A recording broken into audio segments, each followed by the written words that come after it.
What's up, everybody, and welcome back to another episode of the Classic Chronicles. I hope everybody enjoyed their weekend and is ready to conquer the week that is.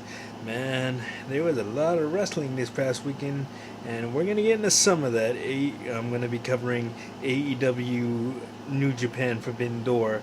But before I do, I just want to give you a little update on as to what's been going on with me, why you haven't seen any content from me the past 2 weeks.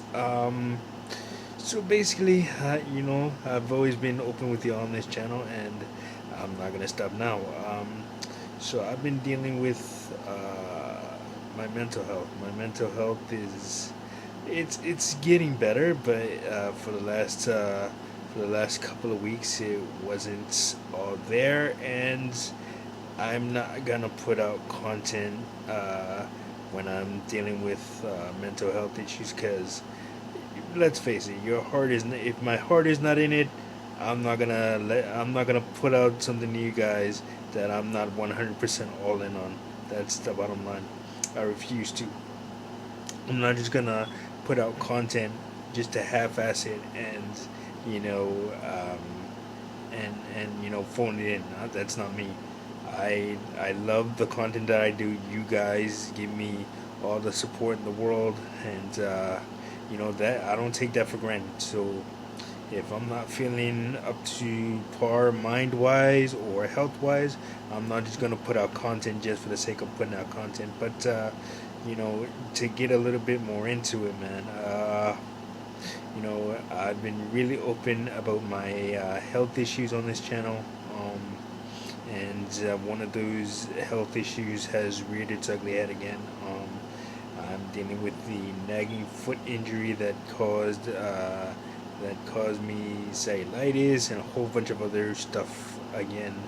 But you know, despite that, despite the annoyance of it and me having to essentially deal with it for the rest of my life, I'm going to push through. I'm going to heal up, and I'm going to just keep on moving, man.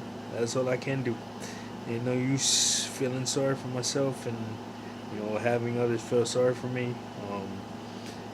Shout out to everybody that's been with me, checking up on me. Y'all know who you are. No need to mention names, but man, I'm excited to be back, man. And I'm going to be putting out some new content over the next couple of weeks, and keep doing the content that y'all are accustomed to seeing. Movie reviews, video game reviews, reaction videos, all of that good stuff, man. We're gonna keep doing it, and we're just gonna keep moving forward, man. But like I said in the beginning, let's not dwell on that. Let's talk about AEW New Japan Forbidden Door, man. So this is the third or fourth iteration of the pay per view. I'm not sure. I think this is number four. But man, this one went down this past last yesterday afternoon. If you're listening to this, at the O2 Arena in London, England. Now, normally for Forbidden Door, AEW usually runs. I believe they ran Wembley Stadium last year for Forbidden Door, and then of course they're going to run Wembley Stadium next year for Forbidden Door. But this year with All In Texas, they didn't want to. With All In, they didn't want to go too big, and they just ran it at the O2, which is still relatively nice size arena. I believe it was announced during the pay-per-view that there were almost 19,000 people on hand, and that's huge for AEW. But yeah, man. So here we go. Pre-show. Let's quickly run through the 0 hour, because I didn't watch that. I did watch the main pay-per-view though. So let's run through the 0 hour. In the opening matchup of the 0 hour, you had Paragon, Yuya Iwamura, and El Desperado, all representing New Japan, defeating the team of Crew, which is Leo Rush and Action Andretti, and along with Hechicero representing CMLL, and Josh Alexander representing AEW. So a lot of international flair. Josh Alexander's from Canada. Hechicero's from Mexico. Then you had Japanese superstars. So yeah, a lot of international flavor in there. Like I said, I didn't watch it, but Paragon, Yuya Uemura, and El Desperado picked up the win there. Next up in the 0 hour, you had the Gates of Agony, Bishop Kong, and Tangaloa. Tea Leona, Tangaloa, oh my god, Tea Leona. And they defeated the team along with Ricochet, defeated the team of Jet Speed, which is Speedball Mike Bailey and Kevin Knight, and Michael Oku, the UK's own Michael Oku. I'm assuming this was a very high-flying match because all of these six, three out of the 4 out of the 6 superstars can definitely fly, but the Gates of Agony were two big boys that just pound you down and stop any of your high-flying plans. But all right, and then next up you have the Triangle of Madness. This was a women's matchup. The Triangle of Madness, which is Julia Hart, Sky Blue, and Tekla, and along with Megan Bain, defeating the team of Chris Statlander, Willow Nightingale, Harley Cameron, and Queen Amanada. And apparently that the tension between Tekla and Queen Amanada would carry on to the main show for Forbidden Door, which we'll get into in a minute. And then in the final match of the 0 hour, the AEW Trios Championships were on the line as the Ops, the champions, Samoa Joe, Powerhouse Hobbs, and Katsuyori Shibata defeated the War Dogs, which is a subset of the Bullet Club in New Japan Pro Wrestling, and that consisted of Driller Maloney, Clark Connors, and Taji Ishimori. So yeah, the Ops are still the AEW Trios champions. Alright, moving on to the main show. Moving on to the Forbidden Door main card. In the opening contest of the night, it was a little bit of a reunion of sorts. A reunion 24 years in the making, as Christian Cage and Adam Copeland, formerly known as Edge and Christian, defeated the team of Kip Sabian and Killswitch, formerly known as Luchasaurus. Lots of history here, especially between Luchasaurus and Christian. They were allies at one point, and now they are enemies. And Edge and Christian, probably one of the greatest tag teams of all time. Man, it felt just like old times, man. Seeing them team up together, they weren't on the same page to begin with, and a little hesitant to team with each other, of course. But they ended up getting the job done in the opening contest, and what a great opener it was. Next up, the TNT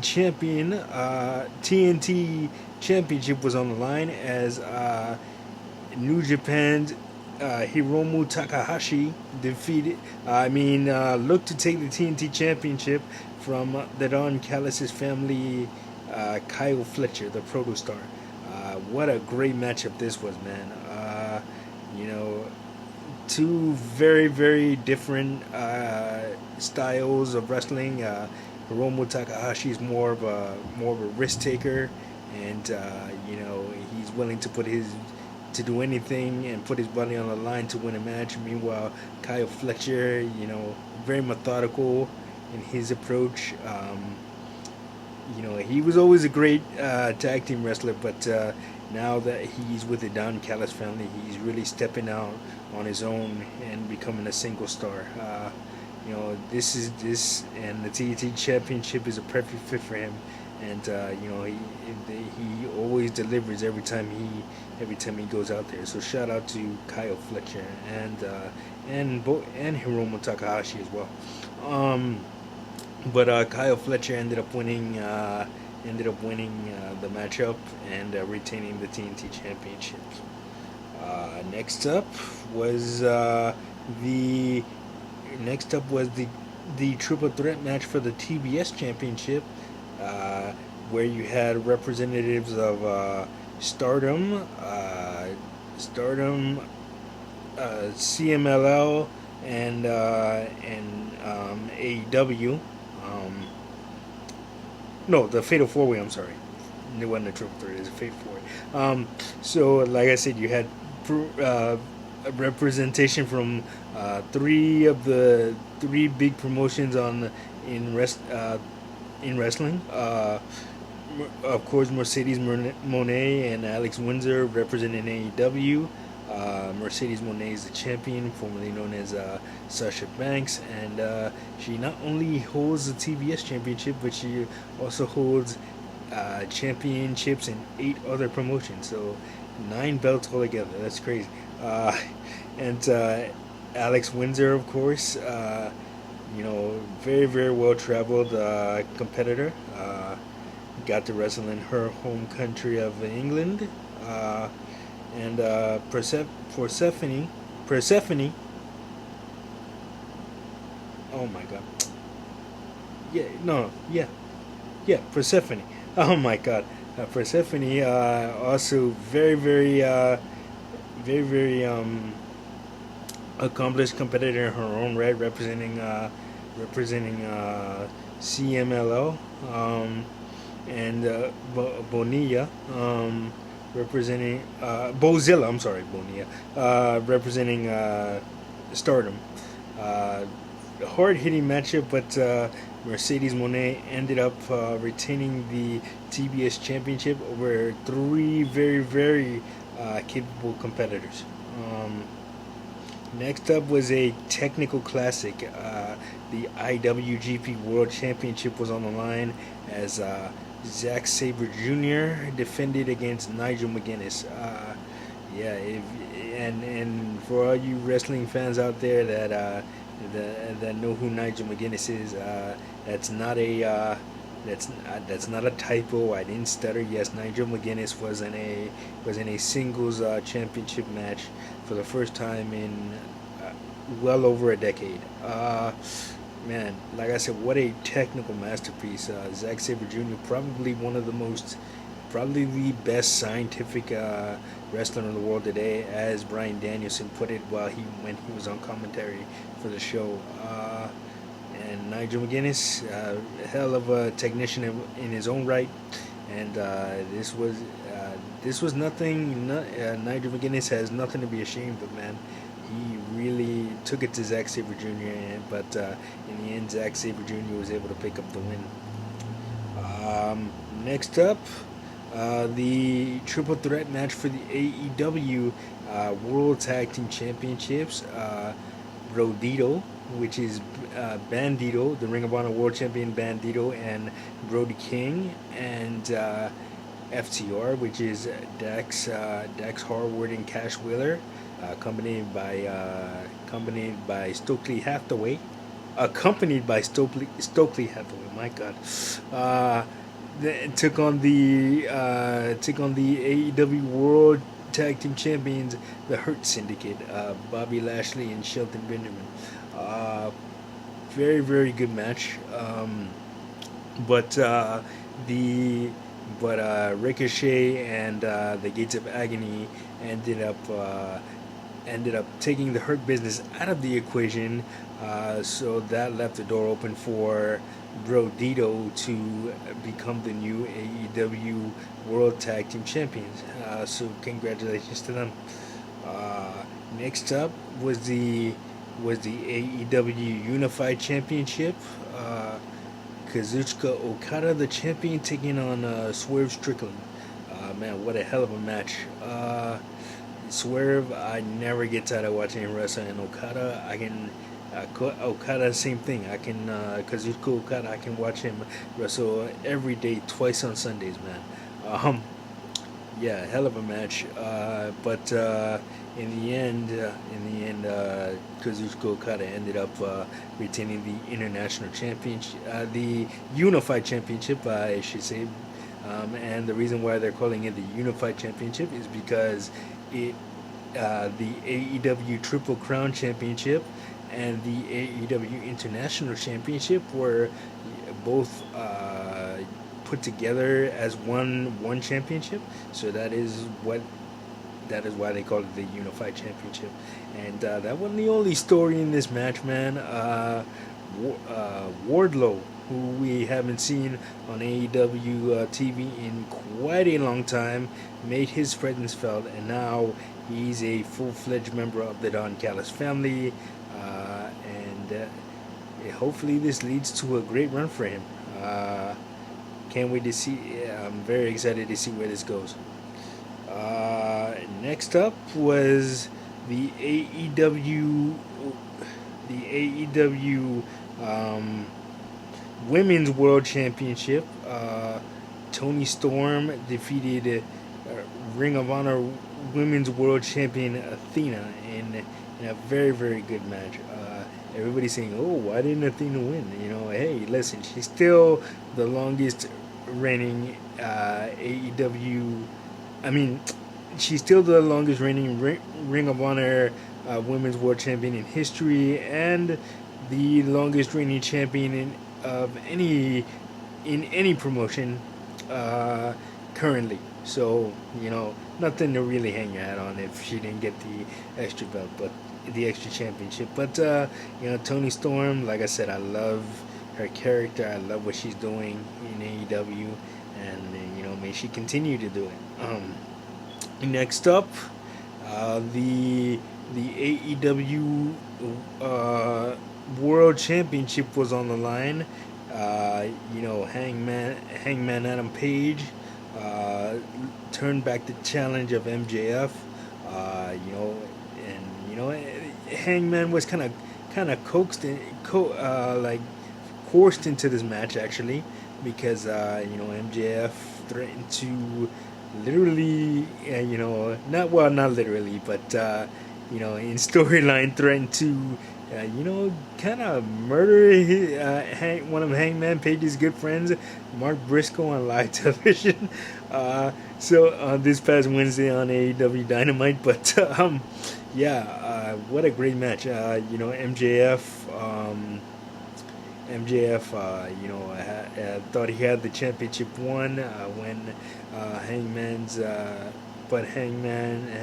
foot was on the rope, and if you put your foot on the rope during a pinfall, that doesn't count, even if the ref does count 3. And then the refs eventually saw it, and Hangman Page ended up actually defeating MJF. So Hangman Page is still the AEW World Champion for now, but MJF does have another shot because he did win the men's casino gauntlet at Forbidden Door, and this match did not use that contract that he has for the world title shot. So he does have another world title shot, MJF, somewhere down the line in the future. But in your main events, it was a lights out steel 10-man steel cage match, man. And what that means is lights out in AEW basically means no rules, not anything goes, and the company is not responsible for what happens to the competitors during the match, and basically whatever person or team wins that match, it doesn't count as a win or a loss for the competitors in the matchup, because the matchup technically didn't happen, basically. So that's what the concept of this is. And first of all, you had on one side the Young Bucks, Matt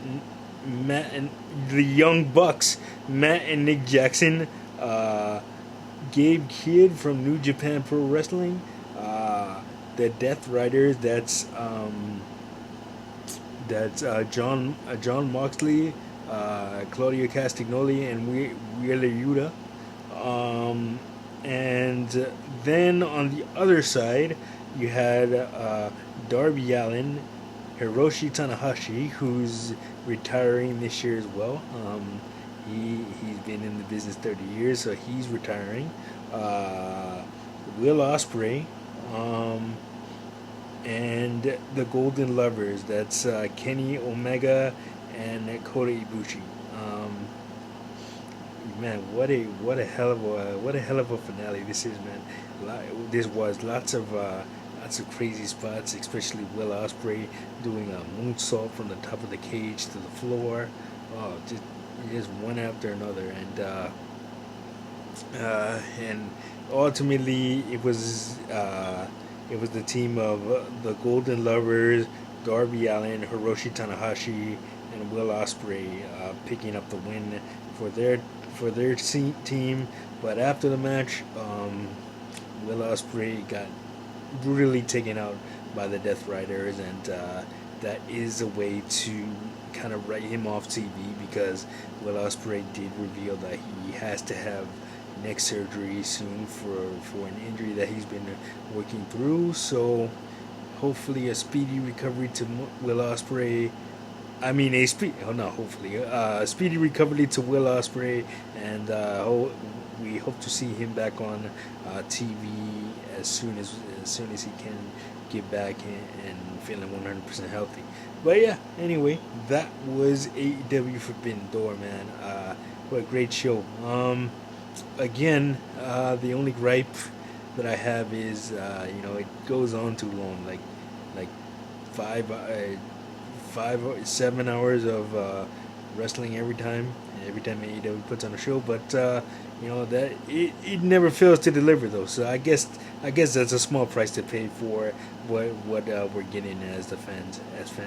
But anyway, that's AEW Forbidden Door, and that is gonna do it for this episode of the Classic Chronicles. Like, subscribe, share. Don't forget to hit that notification button so you don't miss a video. And I, of course, will see you guys on the next one. Peace.